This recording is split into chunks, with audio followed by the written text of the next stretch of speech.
மானியம் செய்யப்படும். எல்லாத்துக்கும் விலை இருக்கும். இப்ப எதுவும் கிடையாது. தக்காளி பாத்தீங்கன்னா தக்காளி உங்ககிட்ட 2 ரூபாய்க்கு வாங்கி மெட்ராஸ் சென்னை கோயம்பேடுல 100 ரூபாய்க்கு விற்பான். ஒரு முறை நம்முடைய அன்பு சோழனுக்கு ஒரு வாய்ப்பு கொடுத்து பாருங்க. திமுக கூட்டணியில் இருக்கிற விசிகே கூட்டணி சார்பிலே ஒரு வேட்பாளர் திருமாவளவன் அவர் இருக்கிறாரு. எனக்கும் திருமாவளவனுக்கு என்ன பிரச்சனை இருக்கு? பிரச்சனை உருவாக்குறது திமுக. திமுக இந்த 2 சமூகங்களும் சேரக்கூடாது, 2 சமூகங்களும் அடிச்சுக்கணும், உழைச்சிக்கணும், அதுல குளிர் காயணும் திமுக. இது திமுக சூழ்ச்சி, அவங்க திமுக ரத்தத்துல தான் இருக்குது. எப்பவுமே அதெல்லாம் பண்ணிட்டு இருப்பாங்க. ஓட்டு வாங்கி அதுல முதலமைச்சர் அவங்க அப்பா எல்லாம் அதெல்லாம் நடந்துட்டு வருது.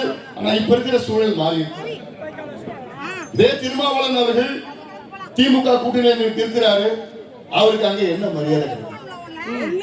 ஏதாவது ஒரு சின்ன மரியாதை திருமாவளவனுக்கு இருக்கா? இதே திருமாவளவன் அவர்கள் கடலூர் மாவட்டத்தில் போனாரு.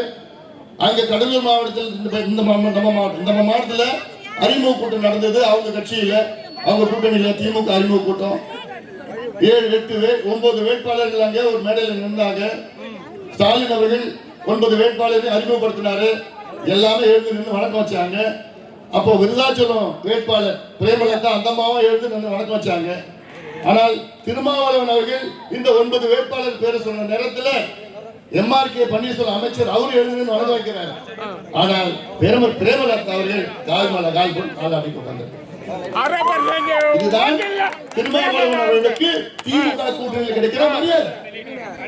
திருமாவளவனால தான் திமுக இன்னைக்கு எவ்வளவு காலமா போன எம்பி ஜெயிச்சது, போன எம்எல்ஏ ஜெயிச்சது, அதுக்கப்புறம் அந்த எம்பி ஜெயிச்சது. பட்டியலின மக்கள் வாக்குகள் வந்துதான் ஜெயிச்சிருக்காங்க. ஆனால் அப்படிப்பட்ட திருமாவளவன் அவர்களுக்கு 6 சீட்டு, 7 சீட்டு, 8 சீட்டு கெஞ்சிட்டு இருக்கிறீங்க. பிரேமலதா வந்தாங்க, 10 சீட்டு, ஒரு ராஜ்யசபா. அப்போ எதுக்கு நீங்க அங்க இருக்கிறீங்க? இந்த கூட்டணியில் உங்களுக்கு என்ன கிடைச்சது? பட்டியலின மக்களுக்கு திமுக என்ன செய்தது? நான் ஒரே ஒரு கேட்கிறேன், ஏதாவது ஒரு துரும்பு 5 ஆண்டு காலம் தமிழ்நாட்டில் திமுக பட்டியலின மக்களுக்கு நீங்க என்ன செஞ்சீங்க? ஏதாவது ஒண்ணு சொல்லுங்க பார்க்கலாம். பாட்டாளி மக்கள் கட்சி பட்டியலின மக்களுக்கு முதல் கிடைத்த அமைச்சர் பதவியை தலித் எழில்மலை என்ற பட்டியலின சமுதாய சார்ந்தவர்களுக்கு கொடுத்தாங்க. அவங்க தேர்தல் அறிக்கையை பத்தி நம்பிக்கை இல்லை. அவங்க தேர்தல் அறிக்கை மேல நம்பிக்கை இல்லை. அவங்க 5 ஆண்டு காலம் ஆட்சி செய்தது மேல நம்பிக்கை இல்லை. அவங்க திமுக அவங்களுடைய முதலமைச்சர் மேல நம்பிக்கை இல்லை. திராவிட மாடல் சொல்லி வெற்றி மாடல் அந்த மாடல் மேல நம்பிக்கை இல்லை. இப்ப எதிர்த்துமா திமுக நம்பி இருக்கிறாங்க தேர்தல்ல 8000 ரூபாய் கூப்பன். நீங்க ஏமாந்துட போறீங்க. 8000 ரூபாய் கூப்பன் அது ஒரு பேப்பர் காகிதம். ஸ்டாலின் சொல்றாரு, நாங்கள் ஆட்சிக்கு வந்தால் 8000 ரூபாய் கூப்பன் கொடுப்போம். ஸ்டாலின் அவர்களே, 5 ஆண்டு காலம் உங்க ஆட்சி தான் நடந்தது. உங்க ஆட்சியுடைய பெருமைகளை பத்தி ஓட்டு கேளுங்க, சொல்லி ஓட்டு கேளுங்க. நீங்க செஞ்ச சாதனையை பற்றி ஓட்டு கேளுங்க. இதன் பிறகு நீங்க 8000 ரூபாய் கூப்பன் என்பது ஒரு பேப்பர், ஒரு காகிதம். அந்த கூப்பன் நீங்க வாங்கணும்னா நீங்க திமுக கட்சிக்காரன்ற 3000 லஞ்சம் கொடுக்கணும். அப்படி அதுக்கு மீறியும் அந்த கூப்பன் திமுக குடும்பத்துக்கு மட்டும் தான் கொடுப்பான், உங்களுக்கு கிடைக்காது. ஆனால் எடப்பாடி பழனிசாமி என்ன சொல்றாரு, நான் 10,000 ரூபாய் பணம் உங்க வங்கி கணக்குல நேரடியா உங்களுக்கு நான் போடுறேன். ஸ்டாலின் சொல்றாரு 8000 ரூபாய் கூப்பன், எடப்பாடி பழனிசாமி சொல்றாரு 10,000 ரூபாய் பணம். 8000 ரூபாய் பெருசா 10,000 ரூபாய் பெருசா? அதனால எல்லாம் ஏமாறாங்க. எதுக்கு நான் சொல்றேன்னா ஏமாந்துறப்போ கூடவே ஒரு ஃப்ரிட்ஜ் தரம் சொல்லியிருக்காரு எடப்பாடி. அதனால இதெல்லாம் சிந்தியுங்கள், ஒரு மாற்றம் வர வேண்டும். போதில்லை கொள்ளடிச்சது, நாசப்படுத்தியது, இங்க எல்லாம் கலவரம் உருவாக்கி, பிரச்சனை உருவாக்கி, வளர்ச்சி இல்லாத, நேர்மை இல்லாத ஒரு ஆட்சி திமுக ஆட்சி. அகற்றுங்கள்.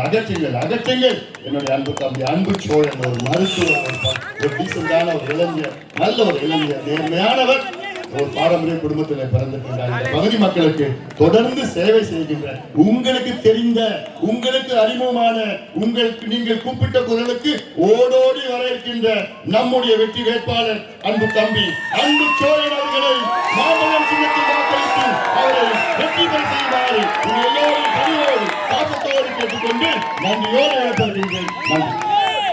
அந்த என்எல்சி சுரங்கம், நிலக்கரி சுரங்கம் வீராணம் திட்டம்னு கொண்டு வந்தாங்க தெரியுமா உங்களுக்கு? எத்தனை பேருக்கு தெரியும்? தெரியல.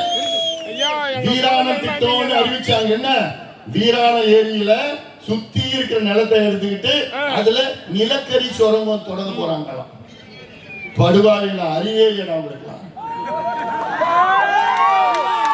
நமக்கு போகம் விளைகின்ற அந்த மண்ணு சோழர் வெட்டின ஏரி வீராண ஏரி, அதை சுத்தி இருக்கிற என்ன வீராணம் நிலக்கரி திட்டம், பாளையங்கோட்டை நிலக்கரி திட்டம், சேத்தியாத்தோப்பு நிலக்கரி திட்டம்.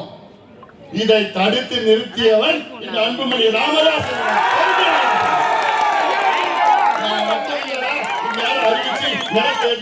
முடிச்சுட்டு இருப்பான். தெரியும் என்எல்சி எத்தனை போராட்டம் பண்ண, எவ்வளவு பிரச்சனை நடந்தது, எவ்வளவு போராட்டம் பண்ண உங்களுக்கு எல்லாம் தெரியும். ஏன்னா நான் மண்ணையும் மக்களையும் விவசாயியும் நேசிப்பவன், உங்களையும் மண்ணையும் நமக்கு சோறு போடுகின்ற கடவுள் விவசாயிகள், நமக்கு சோறு போற கடவுள் விவசாயிகள். அப்படிப்பட்ட விவசாயிகளை 7 பேரை குண்டர் சட்டத்துல போட்ட கட்சி தான் ஸ்டாலின் கட்சி, திமுக கட்சி. விவசாயிகளே கால தொட்டு நான் கேட்கிறேன், ஒரு விவசாயிகளும் திமுக ஓட்டு போடாதீங்க, தயவு செய்து போடாதீங்க. அவங்களுக்கு விவசாயத்துக்கு சம்பந்தமே கிடையாது. அதான் கேட்கிறேன். எடப்பாடி பழனிசாமி முதலமைச்சர் வந்த பிறகு விவசாயிகளுக்கு நெல் ஒரு குவிண்டால் 100 கிலோ நெல்லுக்கு 3500 ரூபாய் வழங்கப்படும். ஒரு டன்